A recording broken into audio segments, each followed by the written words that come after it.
This is the minor side of life.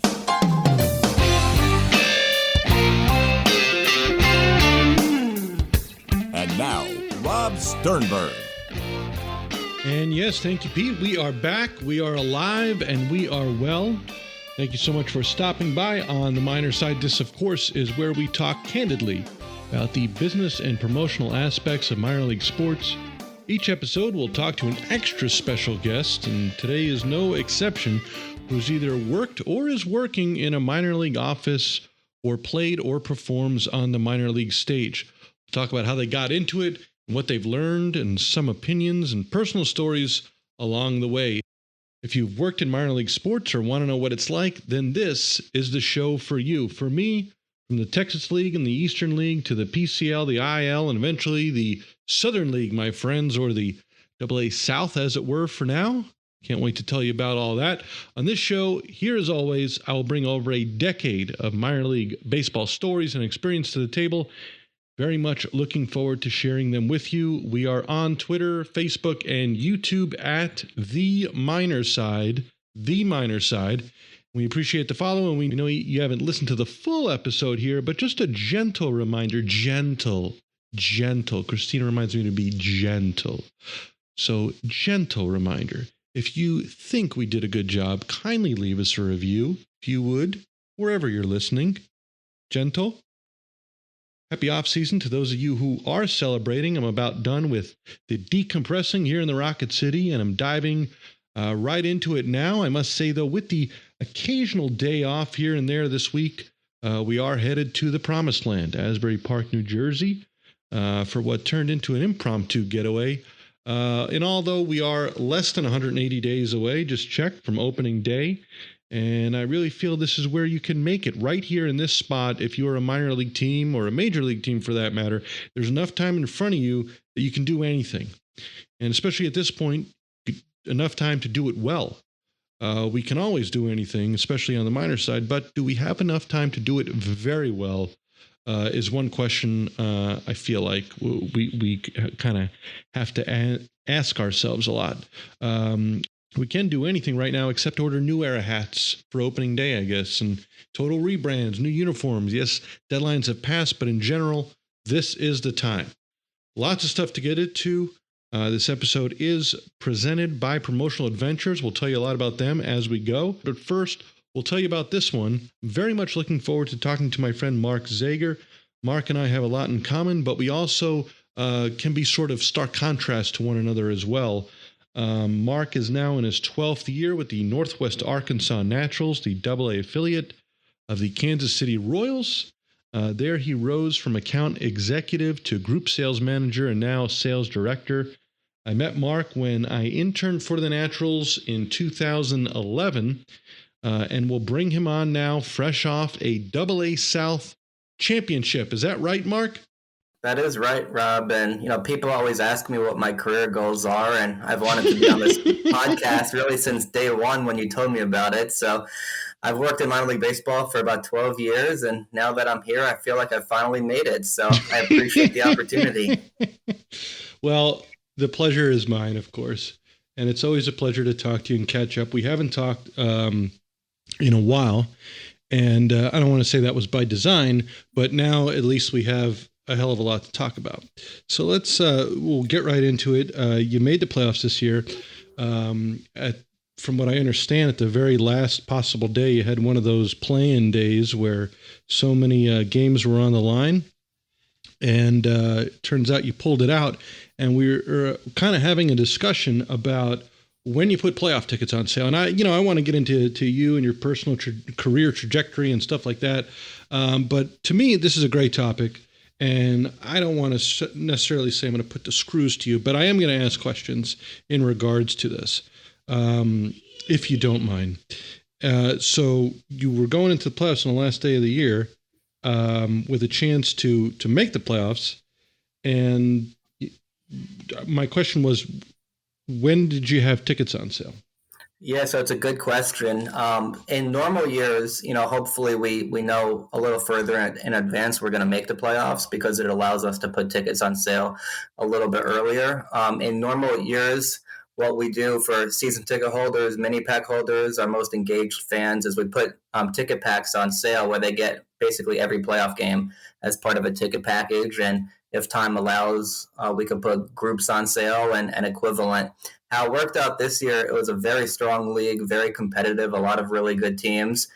So heading into the last day of the season, Wichita was already in the playoffs. And then it's the next team based on winning percentage. So we were basically a half game back of Frisco and the Arkansas Travelers. We needed both of them to lose. We needed to win. As it turns out, we were in a competitive game against Springfield up until about the seventh inning. Arkansas was losing by a little bit, and then Frisco was up by 3 runs in the ninth inning. Well, Frisco ended up giving up 3 runs to Amarillo. Long story short, Frisco lost in extra innings, Arkansas lost, and then we beat Springfield. So we made the playoffs. We found out about 5 o'clock on Sunday, and then we were hosting games 1 and 2 on Tuesday and Wednesday. For our staff, we have a really good staff.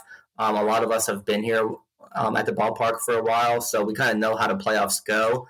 So we had been planning for the playoffs 2 or 3, 4 weeks before.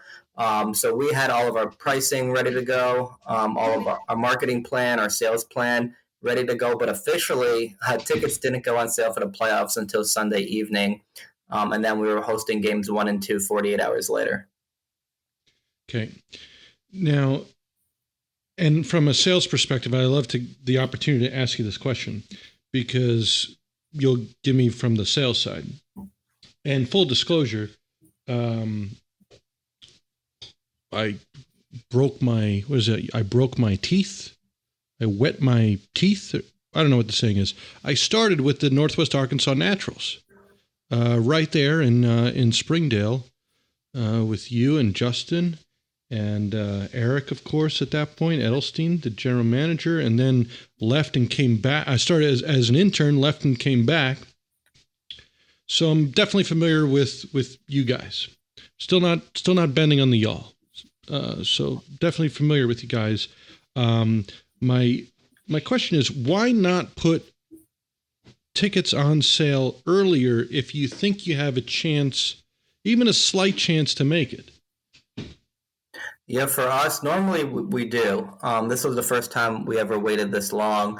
The reality of it is we were in 4th place. And Mark, and even heading into the last week, we were a game or 2 behind. It really wasn't until 5 o'clock on Sunday that we were in the playoffs. There was never a time during that last week. So obviously easy to second guess, reminisce, everything's hindsight 2020. What I could say is even with the quick turnaround, our fan support on that Tuesday and Wednesday were great. We were very appreciative that all the people came out on such short notice. Our marketing team did a great job getting the word out. Our sales department did a great job. And really for us, minor league baseball is normally about the affordable family entertainment, right. Normally about the experience. Even from a player side, it's always about player development and the Royals getting, in our case, the Royals preparing the players for the big leagues. When it comes to the playoffs, it's a different environment at the ballpark. Families are not in the kid zone or the playground like they normally are for a regular season game. They are in their seats. They are watching the game. They're clapping with 2 strikes on the opposing hitter. They don't leave early on weeknights. So it's a different environment. So the fans who were there were really into the game, and those are typically the fans who do care a little bit more about the wins and losses as opposed to the people who come for the post-game fireworks, for example. And I don't mean to I'm not grilling you like, why didn't you do this? But I just think from looking back on the industry as a whole, we know how hard it is to sell playoff tickets and move playoff tickets and sell out playoff games for the reasons that you just said, because normally we're not selling the baseball. Normally we're selling the experience and everything else that you mentioned. So now all of a sudden it's about baseball, and we have, in your case, was it 48 hours less to move those tickets. So I guess I'm just always, and that bothers me. It bothers me that all of a sudden you make the playoffs and you have half the people in the building. And it's like, no, this, now we're a baseball team. Okay, fine. but now all the people, it's like, where is everyone? Right? We finally did what you want to do from an on-field perspective. Where is everyone? And it's just frustrating to me when those situations happen, especially on your Tuesday and Wednesday nights.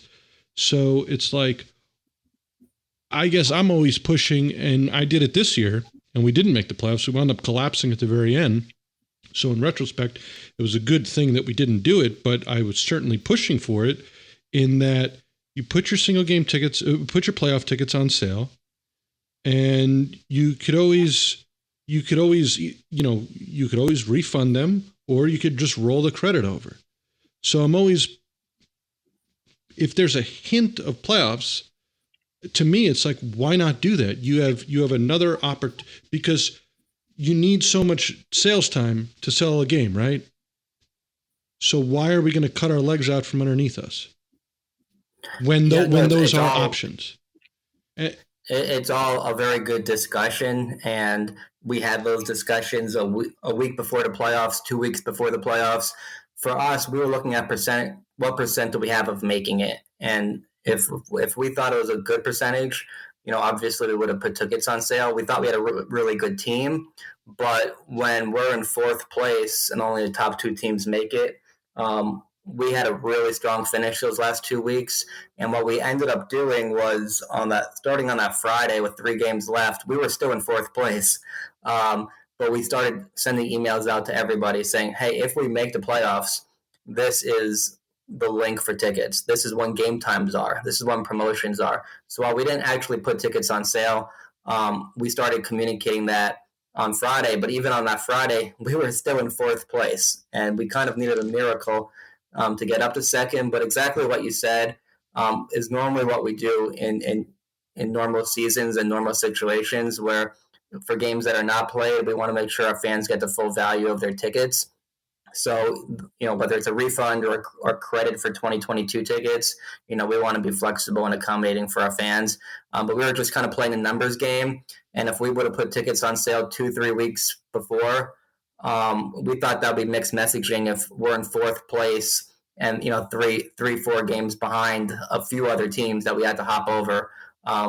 We just didn't want to give unrealistic expectations to our fans, given what the numbers showed in the standings. All right, I'll let up on you for now, but we'll see how the rest of this goes. Next year when we're 4 games out with like 2 weeks left, I'm gonna call you, Rob, and I'm gonna ask you if we should put playoff tickets on sale, and we'll go. Well, you know what my answer is going to be, and you can call me in July, and I'll give you the same answer. Why not? Why not? Especially if it's earlier, because you never know what kind of situation you'll be in, and where all of a sudden you have 9,000 tickets to sell or whatever it is. Anyway, we'll see how the rest of this goes. Last time we saw each other was in New York City, your hometown, before the coronavirus. And it was New Year's or something like that, Christmas week or New Year's week, something like that. We saw one of the best museums I'd ever been to. You know which one I'm talking about? I do. Do you remember what it was called? No. That's where you say what it is. I am on Google trying to find out. I remember we went to the museum. We went to the Museum of Ice Cream, I believe, because we walked from like Times Square down to Ground Zero. Right. Everything was sold out. Everything was sold out. Couldn't get in anywhere. Except one of us, I don't know if it was you, me, or Christina, went on our phone and we found this a free museum that you didn't need tickets to, so you could walk in. And we walk in. It's up in it looks like an apartment building, like one of those brownstones or something like that. I don't know if it was a brownstone, something like that. We walk upstairs. There's somebody behind a counter, a small like podium-ish counter, and we're like, oh hi, we're here to see the museum. Like, oh yeah, right. It's right this way. So we turn around, we take 4 or 5 steps at most into this next, what had to be like a studio apartment that was converted into a, quote, museum that had a bed of sod raised up off about 4 feet off the ground. Oh, no, it wasn't even sod. It was just dirt. It was just sitting soil 4 feet off the ground in a raised bed of soil that covered the ground of a studio apartment. That was the museum. I don't mean to interrupt you, Rob, but it's the New York Earth Room, so they're getting some free advertising to everybody who's listening. But if you go on Google, type in New York Earth Room and click on, or go to Google Images and look it up. You kind of get to see what Rob spoke about, and I'm sure it was one of the best museums you've ever been to. Well, it was Rob. brief, which I appreciate. You go in, you go out, saw it, there it was. But what a surreal experience in terms of going to a museum and going to this New York Earth Room, as it were. But that was the last time we saw each other. So a lot of catching up to do. So tell me what you're doing now with like when my first year in Northwest Arkansas, you were a account executive. You became a group sales manager. And tell me about that. Correct. So, as you mentioned, I'm from New York. So I got my start.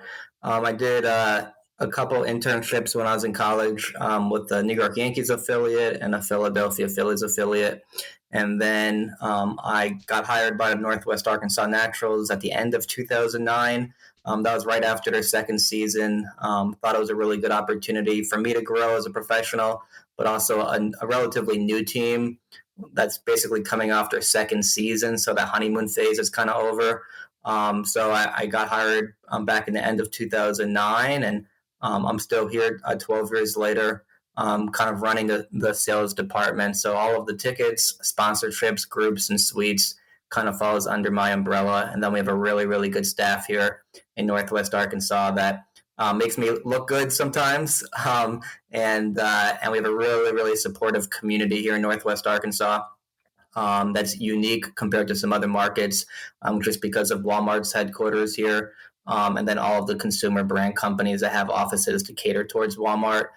So really, really supportive community that supports us and a lot of other event venues and nonprofits here in Northwest Arkansas. But you just give me an insight into how you actually worked your way up from, intern to landing the job. I don't need to hear about landing the job, but just how your career in Northwest Arkansas. Because I started on LinkedIn the other day. That's another thing, another change. I started adding an R to saw, so now I say soar. I don't know how it happened, but it happened in the last 2 years or so. But I saw on LinkedIn the other day, I think it's just easier to say, that you've been there 12 years now. And that's a long time to me. How's that worked?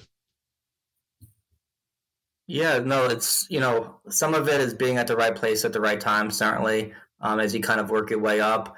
I always like to say yes more than I say no.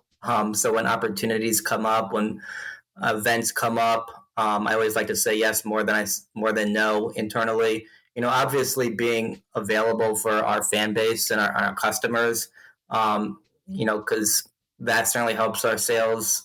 People want to do business with people that they like, and especially in sales, it's all about getting as many people to the ballpark as they can. So, trying to be approachable, building rapport with fans and customers, responding quickly to emails and phone calls, and being helpful and making sure they have a positive experience.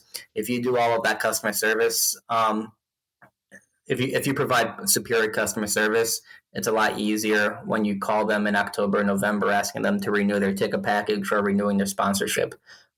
So a lot of that I've kind of really put a lot of effort into over the years is building those relationships. I'm proud of the amount of companies and fans that, have been with us, but really have been under my umbrella, for the last 10 years. And a lot of them I view more as friends than business clients. A lot of them have my cell phone. They're Facebook friends with me. So when you're able to build those relationships over time, it's a lot easier to grow your numbers. And sales is a numbers game. It's easy to see at the end of the season how much money you brought in. how many tickets you sold, and then just trying to be consistent year to year, week to week, day to day. You're going to have bad years, good years, good weather, bad weather. There's a lot of factors that go into it. But as long as we stay positive and stay consistent, I think that helps me personally, but also helps the overall organization and how we're viewed upon in the community. And my window into that is certainly, you said a key word there for me, just having the peak in that I did, is consistent. You guys are definitely, if nothing else, consistent. And if you don't mind me asking this question, if you don't want to answer it, don't answer it. But, just year over year over year over year, have your numbers gone up year over year over year? Yeah, it's been consistent. There have been some numbers that have gone up. For, what you can control. So you. Yeah. For me personally, I think they have. Part of it is numbers that I bring in, but inevitably, as your title goes up or as stuff happens, more accounts might get put on your plate, or we have a little bit of a smaller staff now than we did a few years ago. So that means all of us have more accounts, kind of controlling a little bit more revenue. So it's, yes, they have, but it's not all because of what I've done. It's just because of the situation we're in. It's just all of us handling a little bit more from an operations standpoint. And the reason I ask is I'm curious how you're able to pull that off. And I know, and we've talked about it before, and you can go into it a little bit, but just the fundraising program and how you're just championing that program at the time. I don't know if you still are, but you can tell me about that. But I want to know how, and I think, that's one reason I like talking to you, is because I could learn something, and at least learn another side of it. I feel like you're I can get on you a little bit and you'll defend your principles, and strategies, but what are you go to sales training, you're bringing in new people. How do you train them? Tell me all that. Yeah, it's, there's always room to learn. Things are constantly changing. I could tell you from a sales standpoint, we're doing a lot of Zoom calls and Microsoft Teams calls, where 2 years ago, that was pretty non-existent. If somebody was out of market, you would just call them on the telephone, where now we're doing Zoom calls. So constantly, listening to podcasts like yours, where I get to hear from other sports professionals. LinkedIn is obviously a really good resource for us to learn. But I think the really cool thing about the sports industry from a business standpoint, from a sales standpoint, is that while a lot of our teams compete on the field, from a sales standpoint, we're not competing. I know that Trash Pandas had a fantastic year this year from a ticket sales standpoint. I know they were in their inaugural season, you guys. So obviously a little bit of a different situation than when we are. But I love learning from other teams, following them on Facebook and Twitter and seeing what they're doing. I'm on a lot of email newsletters. I subscribe to random teams from a lot of random states, and I get an email. I'm like, that's a really, really good idea. And I'll forward it on to people on our staff saying, hey, this is something we should maybe look into. So constantly learning, stealing ideas from other teams. I hate to use the word steal because it's a compliment when I steal ideas. But if that team is 1,500 miles away, they don't mind if we borrow ideas. And obviously, if we're doing something good in Northwest Arkansas and other teams want to steal ideas from us, I'm always happy to jump on a call, send an email, and hopefully if it works in our market, it can work in their market too. So with that in mind, I'm sure everyone is now chomping at the bit to ask this question, so I got to ask it. What's the best thing that you do? Yeah, for me personally, I know every time we talk, you always ask me about it. So I have a background kind of in music and sports. So one of the better group sales opportunities we do, and it's not just group sales, it's really about the overall fan experience and creating memories for our families and attendees, is our performances. We work a lot with different schools. Music, we have, and it's even a lot more extensive than when you were working with us, Rob. But anything from bands, choirs, orchestras, dance groups, cheerleading, karate, pretty much every game in April, May. We have 3 pregame performances, and then we have a national anthem group. And for us, like I said, it's all about the experience. I love getting as many people on the field pregame as we can.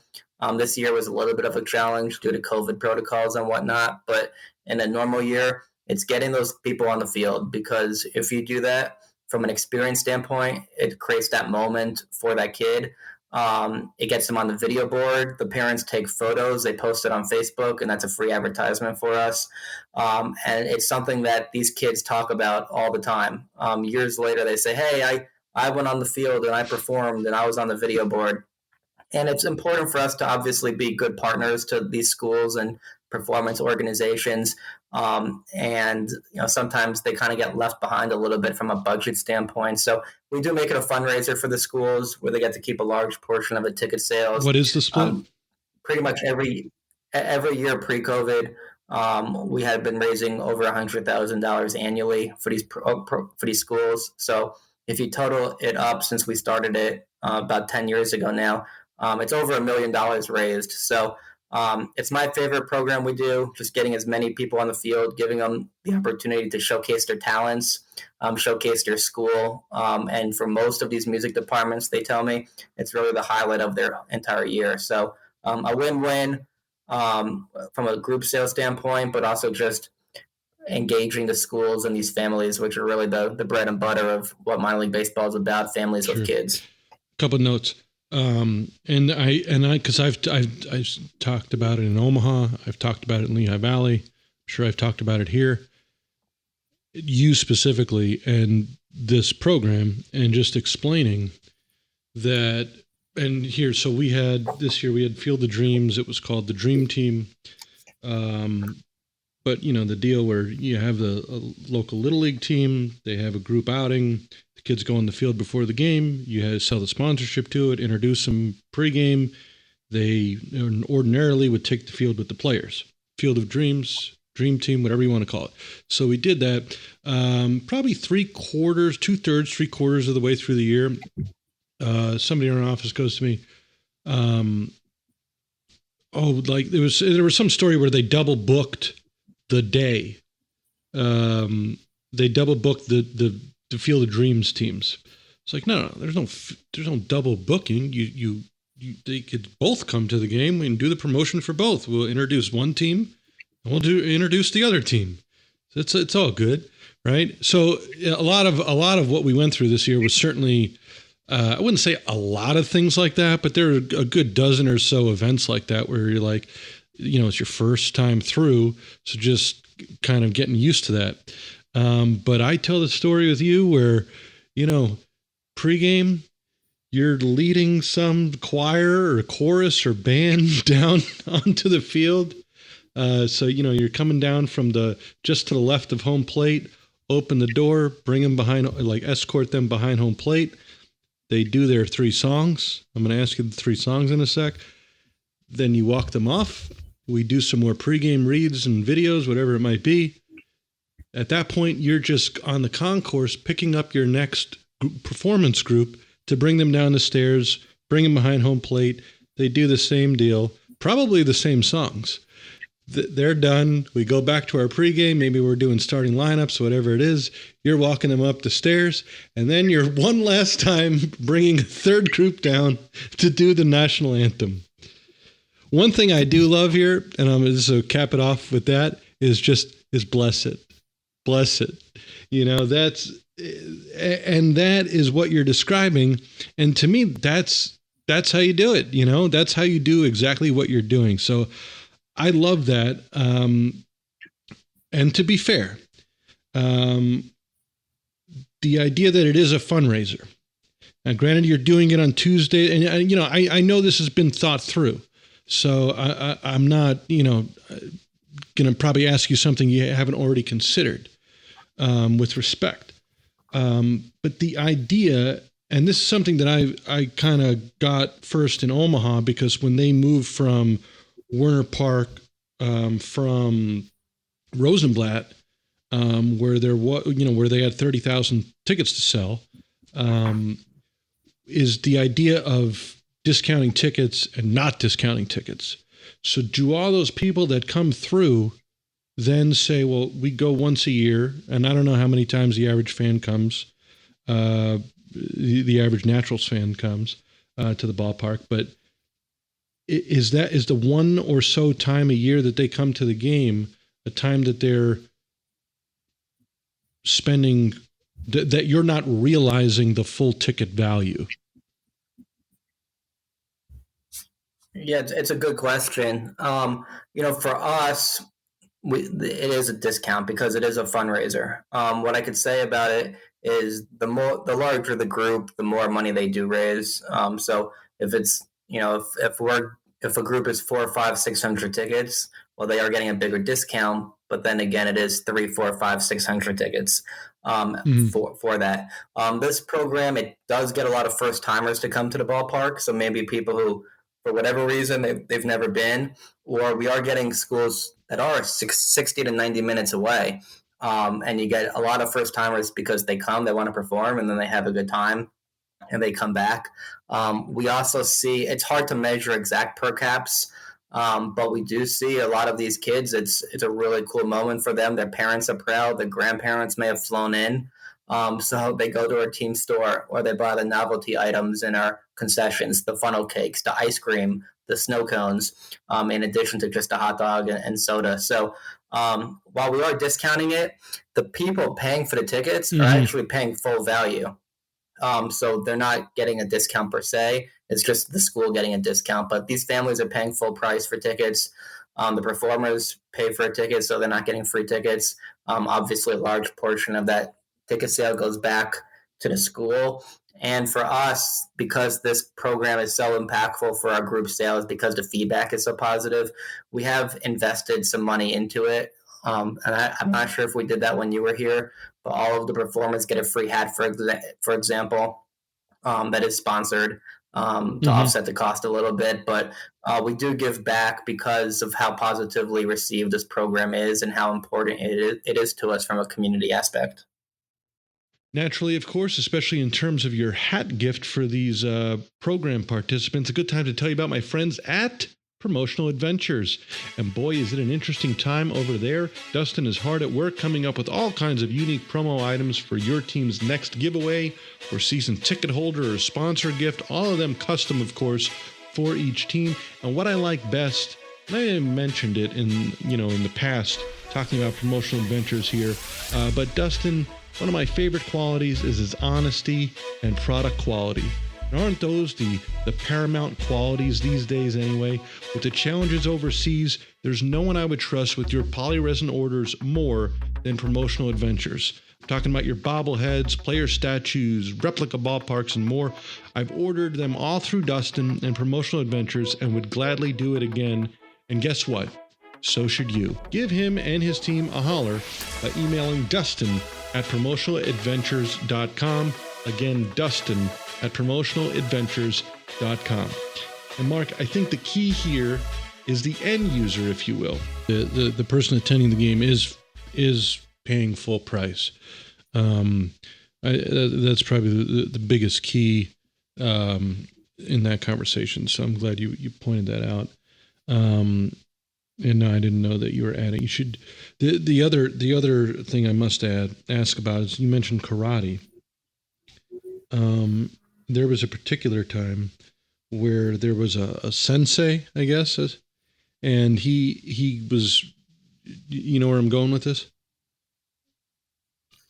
I do. Yeah, I'm pretty sure we've had karate groups now for 12 years, so it's hard for me to remember what year you're talking about. Don't but I'm pretty sure I know where this is going.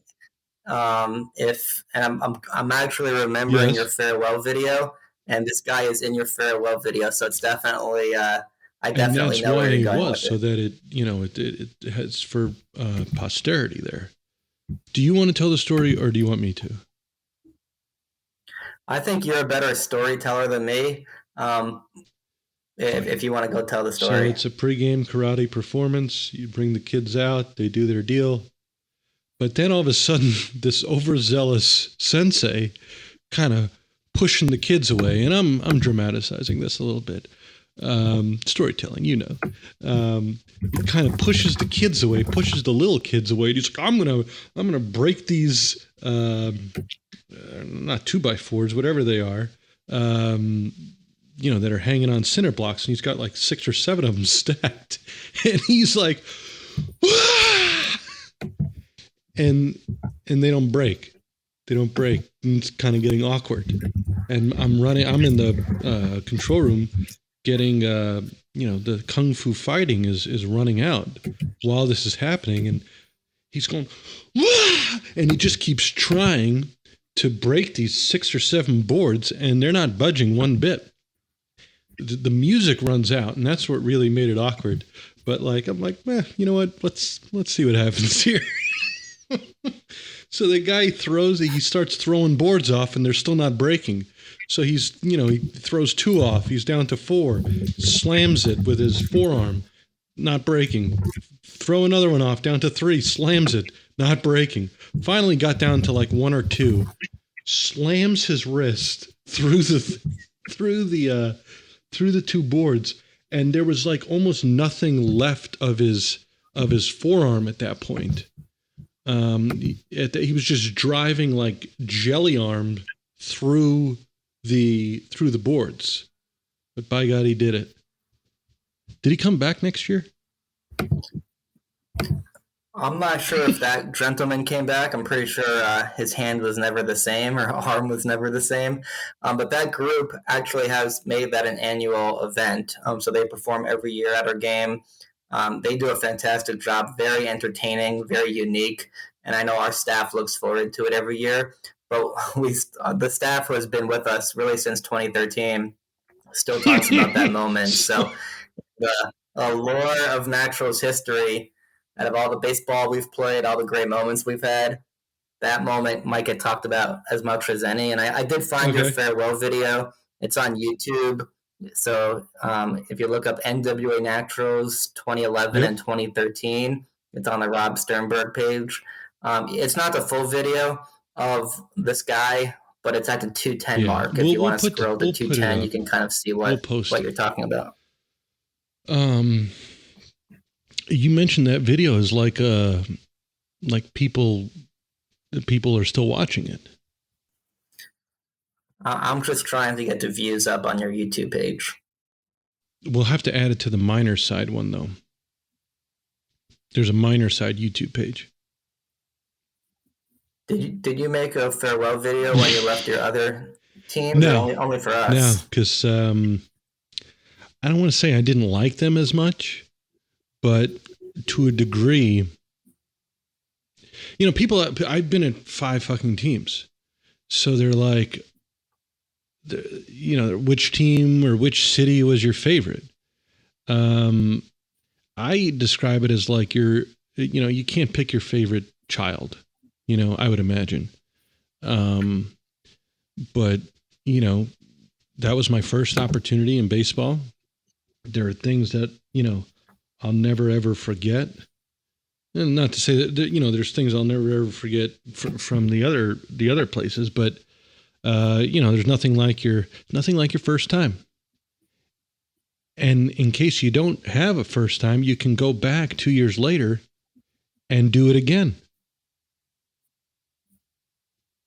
which was my return in 2013. But you guys welcomed me back with open arms. You know that? We did. We enjoyed working with you, and for me here in Arkansas to have somebody else from New York who's a Giants fan and a Mets fan. Anytime somebody applies for a job who's a Mets fan and a Giants fan, it's hard for me to turn you down, even though I was not the hiring manager back then for that position. But jokes aside, you obviously did really good work for us. So when he talked about how to move up in the industry, a lot of it's timing. And for you, it was timing. Where the person who had that spot in 2012 left us for a different career. And, it was an easy decision for us to say, hey, let's call Rob up and see if he'd be interested in coming back. And we were obviously very happy and pleased that you were interested in coming back. So it's all about timing and luck. if, it wasn't such a good experience the first time.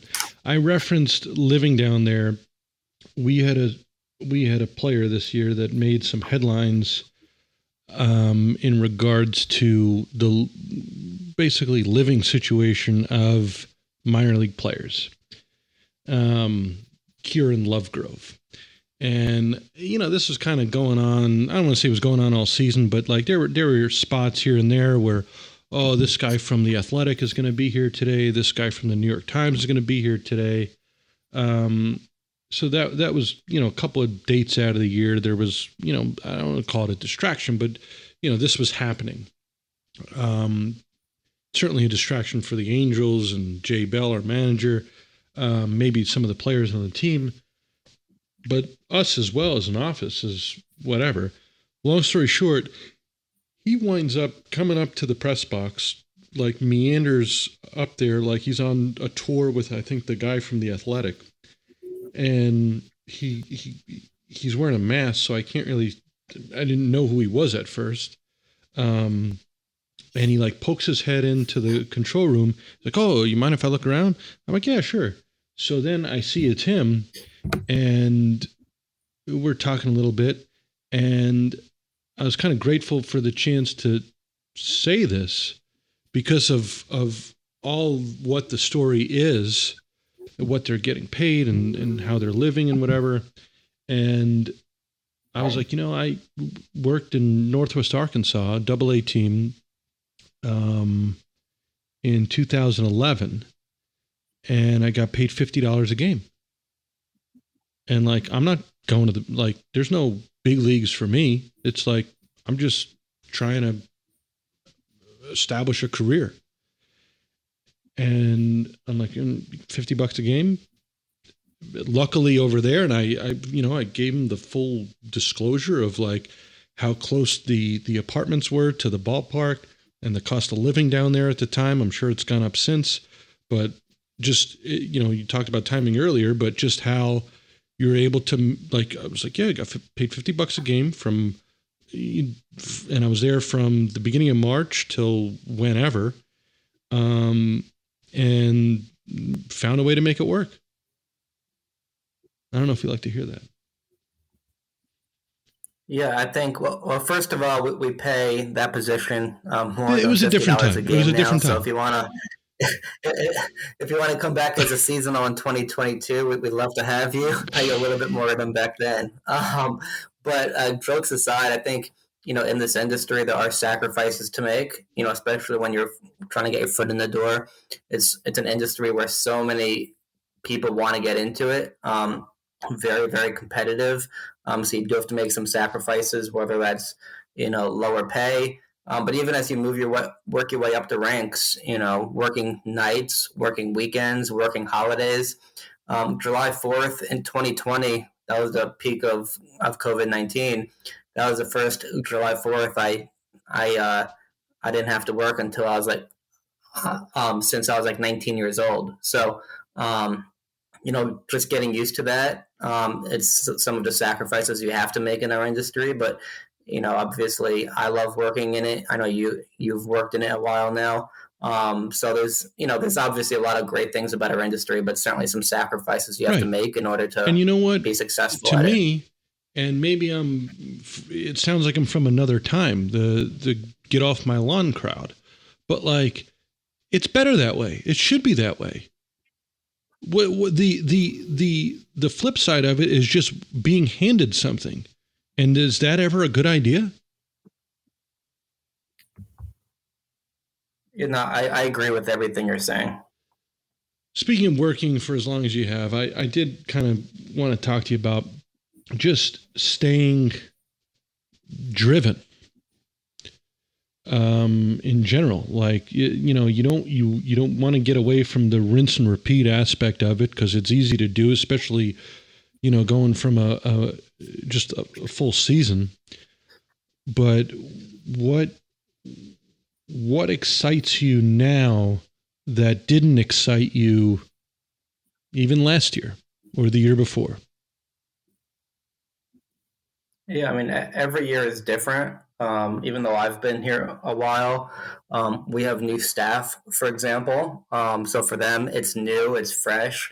And I think the really cool thing about working in sports, and more specifically minor league baseball, is there is a reset. And our season ended last month. This is being recorded in October. So you start from zero, and now we're working towards 2022 on a new promotional calendar, how to sell more tickets, how to make it even more fun for the fans to come, how to get more people to our games. So I think that motivates me every single year, and how to make next year even better than this past season. And if you're working in other industries, there is no reset. It's just one week after another and 1 month after another. There's not a start and a finish. For us, there is. And I think every year I get motivated to make next year even better than last year. And I think it's also our fans. Our fans expect a lot out of us. We're obviously a community center where they come with their friends, their families, their coworkers. So they have high expectations for us to, come to a game for 3 hours, have fun, get their mind off of things. So we constantly have to have high standards, because that's what the community expects from us. And if we're not performing to that level, they're not going to want to come to games anymore. I don't want to say I'm asking for myself, but I think there's definitely, an inkling somewhere in there of that. But so I'm going to re-ask it, and that was an answer you could have gave me last year, or, at the end of the 2019 season. Going how, especially from a sales standpoint, is it just not to say that, oh, this is my job and I have to do it. I understand it's not necessarily that. Well, it could be. But what's yeah, I can't wait for 2022. Not so much what you're going to do promotionally, although I'd love to know. But just why do you keep doing this? There's millions of, I don't say millions. Yeah, there's 10 million jobs out there right now. There's 10 million jobs. Why do you still do what you do in regards to 2022? Yeah, I'm not sure I'll tell you what, there are so many college students who would love to have my job. I'm speaking to a University of Arkansas class next week. I've gotten a few emails in the last week saying, from random people I've never met or LinkedIn connections, hey, Mark, I'm graduating from so-and-so. Do you have 10 minutes to talk on the phone? Do you have any openings? And I always have, the good and the bad of the job. Some days inevitably it's hard to self-motivate yourself, but I know that there are thousands of people out there who would love to have my job for one day.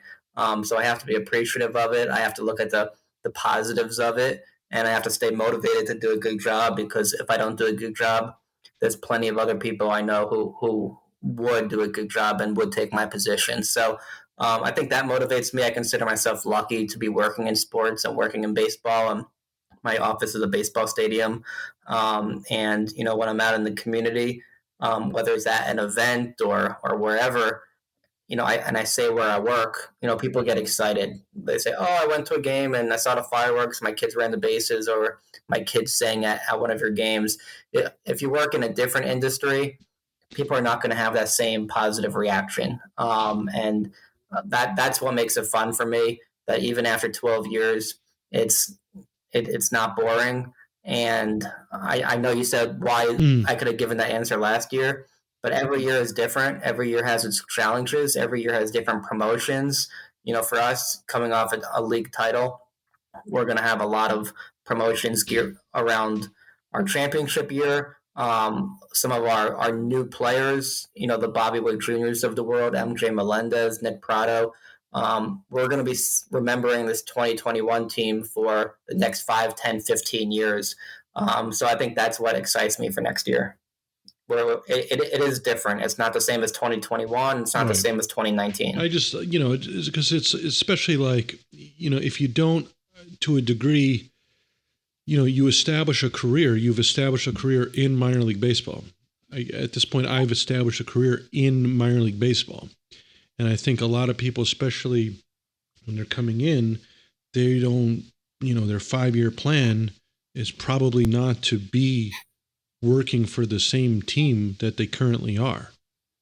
and you've done that. So I think you lend you could lend some perspective, especially for incoming people, to that. Yeah, I think a lot of it, I know you've bounced around a little bit more than I have in the industry. I think I like the community. I like where I live. I like the coworkers. I like the community support of us. I like our fans. So, it's why leave when I enjoy it, and risk Mm-hmm. going someplace where I might not enjoy it as much. So the fact that I still like it year after year, when and if it gets boring, things might change. But for now, I enjoy what I do. So why leave a good thing? Yeah, and I just feel obligated to say, like, I never went somewhere and was like in 2013 when me and Christina then moved from Binghamton to Northwest Arkansas. It was never with the idea of like, oh, I'm going to go for 1 year. It was just, I never went into a situation figuring I'm only going to be here for 1 year or 3 years. Just opportunities just kept sort of opening up. And I don't know, they were good opportunities. So I wouldn't say I stand by it, but I admire the other side of it where it's like staying in one place. And I see the virtue of it. But I understand what I went through as well. And I think it goes both ways. Like, I've been loyal and I've enjoyed working here, but I also am appreciative of how ownership has taken care of me over the years, and their loyalty towards me too, because it's the same from their standpoint. They've stuck with me through the good and the bad. I promise it hasn't always been good, and so it goes both ways. And I think it's important that because they've been so good to me, I try to be good to them as well. Are they still producing musicals? I am. Rich Food Products is our ownership group. They own us, the Buffalo Bisons, West Virginia Black Bears. They have a whole entertainment division. I have not heard anything recently about the musicals, but I'm not sure what's on the horizon, so I don't want to kind of give a wrong answer. I saw a live trailer, if you will. It was at the 2014 AAA All-Star Game, and I think it was the night of the gala, and they came out with the actors and they did this number, and I was just curious if they were still doing that. But West Virginia, because I know you guys had a good relationship with the guys in Buffalo. West Virginia was affiliated, and now they're not affiliated anymore. Correct. Yes. So they're in the MLB Dream League. So they used to be in Jamestown. They moved about 5 years ago to Morgantown, West Virginia. They were a Pittsburgh Pirates affiliate, and this year they were in the new league that MLB created. Are you in touch with anyone over there? I am. Yes. So I guess we got to that point. So the whole takeover, so to speak. Where are you on that? Yeah, so I think obviously there's some ramifications of what happened. I think Major League Baseball wanting a better experience for the players is a good thing, and I know obviously that creates some issues and challenges from the minor league baseball operation standpoint.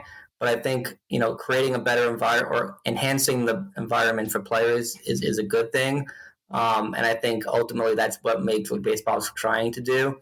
It's just trying to work with them and partner with them and hopefully meet in the middle on a few things. But I think both sides want what's best for the players and want what's best for the fans and staff at the same time. I'd be remiss if I didn't ask. You're making appearances. You're certainly giving tours of the ballpark. Do you have your tour memorized? I have my tour memorized. I do. We were not able to give VIP tours this year during games to the suites, the press box, video boardroom, and batting cages. So there were a lot of games in the second or third inning. I really didn't know what to do with myself. But I was actually thinking about how many tours I've given at the ballpark, and I think I'm about anywhere from about 600 to 800 tours I think I've done.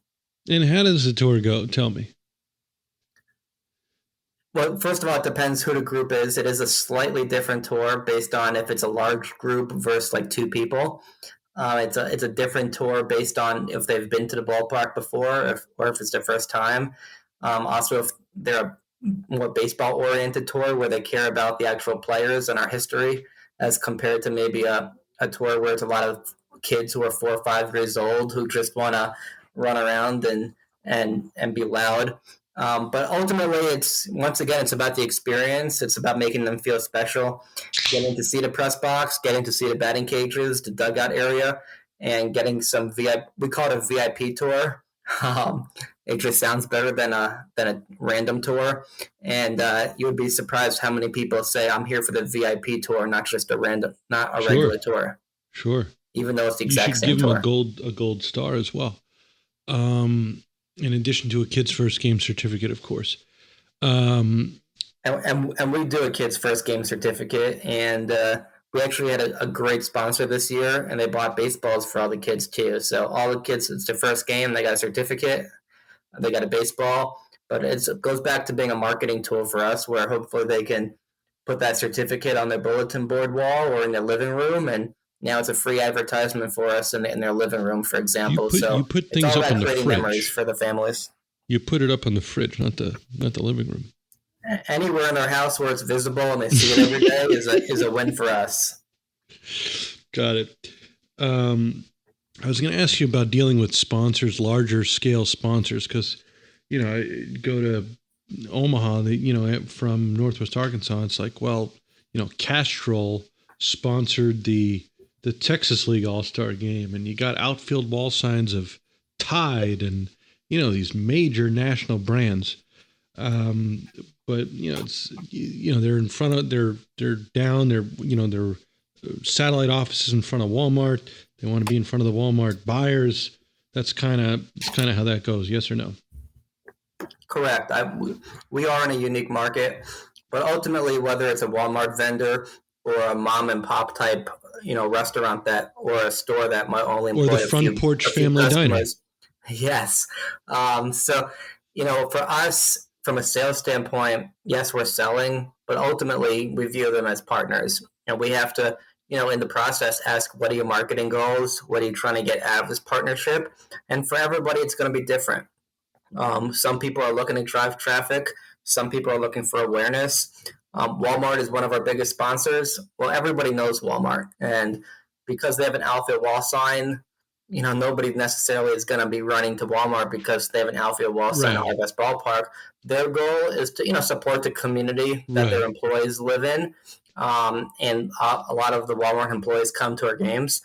So they want to be visible for them. So all of our sponsors have different marketing goals.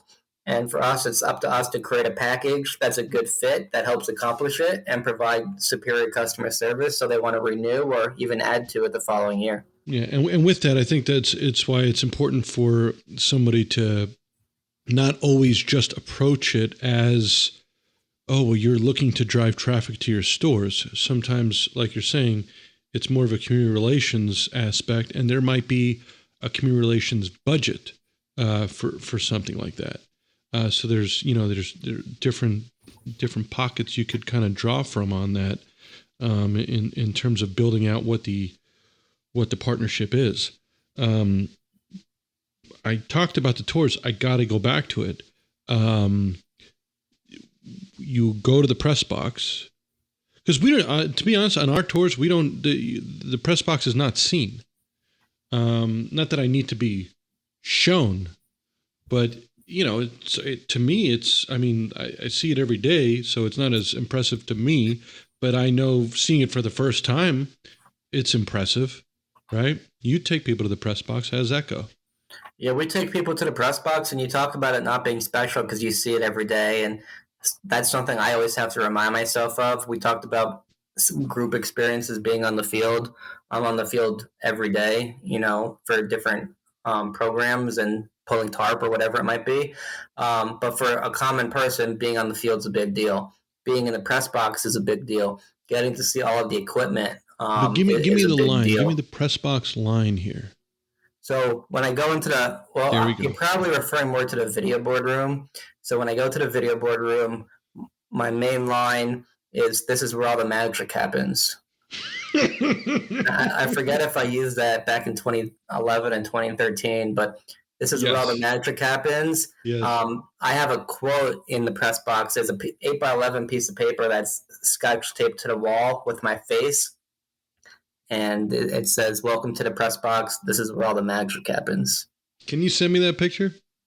When I go, we're recording this during the evening. I'm at my house, but tomorrow I will send that to you. Yeah, well, that's because I wasn't able to give tours this year, so I hung it up on the wall so anybody who goes in there knows what I would say. Okay, and then what follows? This is where all the magic happens.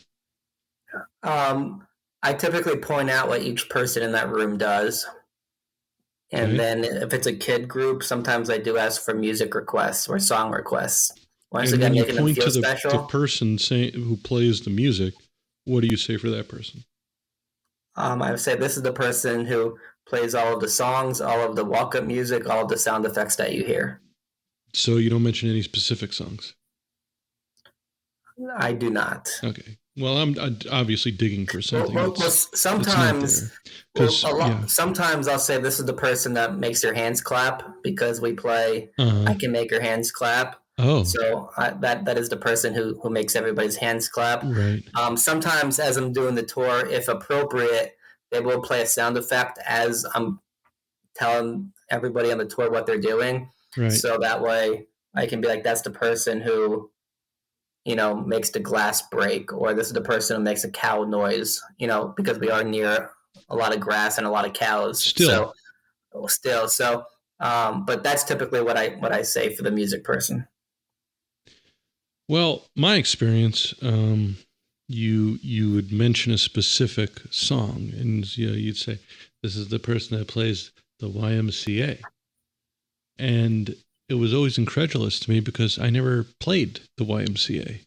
But every night, you were telling dozens of people that I played. No offense to the YMCA, but this is a lie. He's just lying. I don't use that line anymore, so I could see that you retired it. I'm a little upset about that. My tours back in 2013 were not as accurate as they are in 2021. I've had a lot of practice over the years, and my tour giving has been significantly improved over the years, where I can now say it's more accurate. I'm glad for that. I'm gonna have to go back to all of those kids who are now like 23 years old and apologize that when they were 11 years old, the tour I gave was inaccurate. I find it funny you say you don't play the YMCA, but yet in your farewell video from 2011 to 2013, there is a guy doing the YMCA, and I am assuming that we were playing the YMCA. I think he was why else would he be lifting his arms in the YMCA? That's what I think. I think that somebody from the press box was playing YMCA. I put it in there for you. That was my nod to Zaiger. How's everybody else? Okay. Yeah, everybody's doing good at the ballpark, and we're expecting a Rob Sternberg visit sometime in 2022. So you can see all the new places around the ballpark. I guess obviously, thank you for the time. Thanks for putting up with me and answering my questions. As we leave you, as you leave us, what's your biggest, what are you most focused on heading? Now it's early, but I kind of love this time of year. Like, you're in the off season, but you still have so much road in front of you to the point that if you actually wanted to, now's the time. You know what I mean? It's October. You still have time in front of you to tackle a challenge, a big challenge. What's your biggest challenge heading into 2022? Our biggest challenge is it's been a while since we've been in normal timelines. With COVID and everything, there were so many unknowns. And last year, it was just trying to keep our head above water. We didn't get our schedule until 2 months before the year. now we have our 2022 schedule. Hopefully it can be normal, but if it's not 100% normal, hopefully it's closer to normal than what we've been used to. So I think a lot of it, the biggest challenge is getting used to what normal is now like. Um, and it's also re-engaging those fans, those companies who might not have done stuff with us in 2020 and 2021 because of COVID and everything that's gone on. And looking at, hey, it's been 3-4 years. How can we re-engage you? How can we involve you at the ballpark? Whether that's tickets, whether it's a group outing, a suite, a sponsorship, it's re-engaging with those people that we've lost the last few years due to COVID. And even if things might be getting normal for us, a lot of other industries are not normal. A lot of industries are, in retail and hospitality, they're looking to hire staff. Well, how can we at the ballpark help them with their problems and help create solutions? Whether it's an employee rewards program, whether it's employee retention, how can we use the naturals to help facilitate that? In our market, we work with a lot of consumer goods brands that sell to Walmart. They're facing supply chain issues right now. How can we help everybody navigate through that? How can we be flexible and accommodating? Go out to California, drive the trucks. That's how you can help them. So that's kind of the biggest challenge, is getting back to what normal was. It's been a while. And then how do we help all of these other industries where it might not be normal still, and help them navigate through this the best we can and be a good partner for them? I guess one thing I probably should have asked earlier, but you're talking about employee retention and things like that. So 2 questions. One, were you fully staffed this year? We were not. We were not fully staffed. But what I could tell you is our staff worked their butts off and did a fantastic job. And pretty much every full-time employee, and we had a fantastic group of seasonals this year. We all had to pick up some stuff to get us through the year, and ultimately it was a very successful year, and that's because of the people we have on our staff. Are you currently hiring account executives?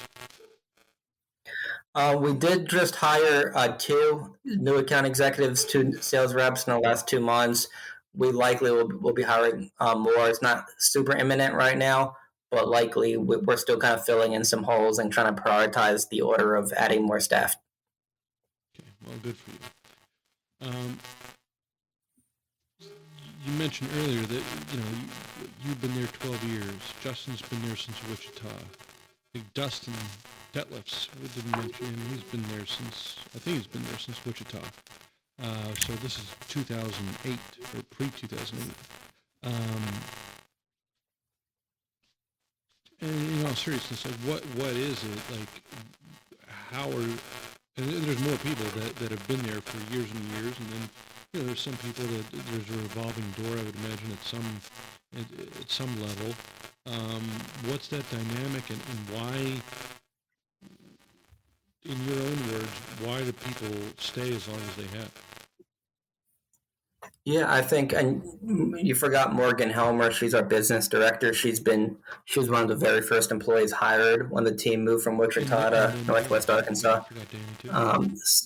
Right. So I think the reason people stay is, one, we're proud of the product we put forth, and that's not just the wins and losses. Obviously, that's up to the Royals, but we're proud of the fan experience. We're proud of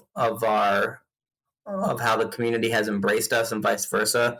So we're proud of that product. I think we all enjoy working together. We work a lot of hours. We know each other really well at this point. We know the buttons to push for each other, but we all enjoy the camaraderie of each other. And I think if you put those 2 things together, I think it helps. I mentioned ownership earlier. Rich Food Products. They have given us the resources to support us, and they've rewarded us, and they're a great company to work for. And I know we're all proud to work for them. So, I think all of those factor into it, and there's a reason that people work. Our core group has been with the company for so long, and it's something, if people are listening to this who might be job seeking, I I talk to seasonals and interns and people from other teams, and they ask about career advice. One of the things I tell them to look at is look at the staff of the team or the organization you're interviewing with, and see how long people have worked there for. And if there's a constant revolving door, ask who you're replacing. But if there are people constantly leaving and nobody's really been there a while, sometimes there could be a red flag. If a lot of that core leadership has been there a long time, normally it's going to be a good place to work, because if it wasn't, people wouldn't want to stick there so long. Mark, in all seriousness, thank you so much. And we'll talk to you soon. Yeah, thank you, Rob. I'm now able to cross it off my bucket list, so really appreciate you making my year. Stay tuned for upcoming episodes as we take a deep dive into the off season here, ready for another run of the minor side. So make sure to hit the subscribe button wherever you're listening.